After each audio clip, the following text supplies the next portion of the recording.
experience, how to get more information, and how to get support.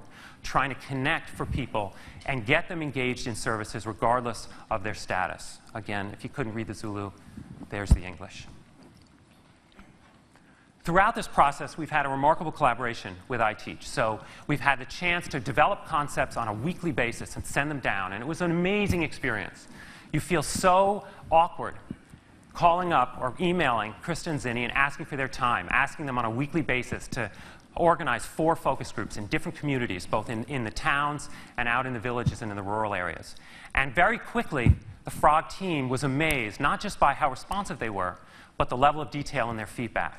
And it really created a strong sense of responsibility and obligation. If they're going to put given the value of their time, if they're going to put that kind of time into getting us feedback, we would work night and day to iterate and improve the solutions and reflect the feedback. And by the end, some of the stories we heard were incredible. People in these sessions would walk out after they'd seen and had the whole kit explained, and they would expect the kit to be available right there.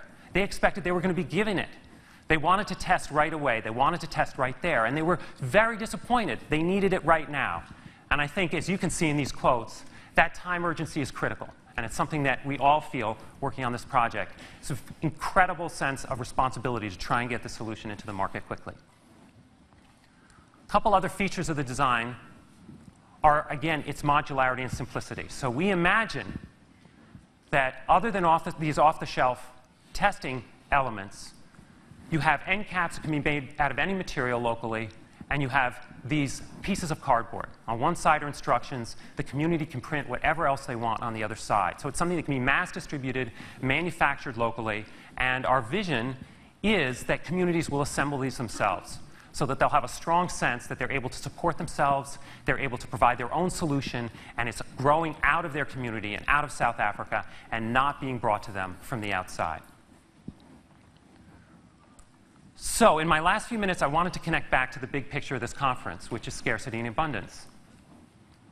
We've been talking a lot about scarcity. That's what this whole story has been about. It's been about the lack of healthcare resources in the community and innovative ways to bridge that gap. We've heard for years now about how mobile technologies are bridging the gap with people, moving them beyond leapfrogging wired infrastructure to wireless infrastructure. And I think what you're seeing now, which is most remarkable, is that's just the starting point. And mobile technologies are creating a leapfrog effect in many other areas of life. So we talked about it earlier with Ken Banks and politics. We know it's happening with mobile banking, and we believe it's going to happen with healthcare. But it's also a story about abundance. So oddly enough, while I was working on this project, I was also working for one of the largest insurance companies in this country. And they have many resources. We spend more per capita on healthcare than any other country in the world. So you'd think the kinds of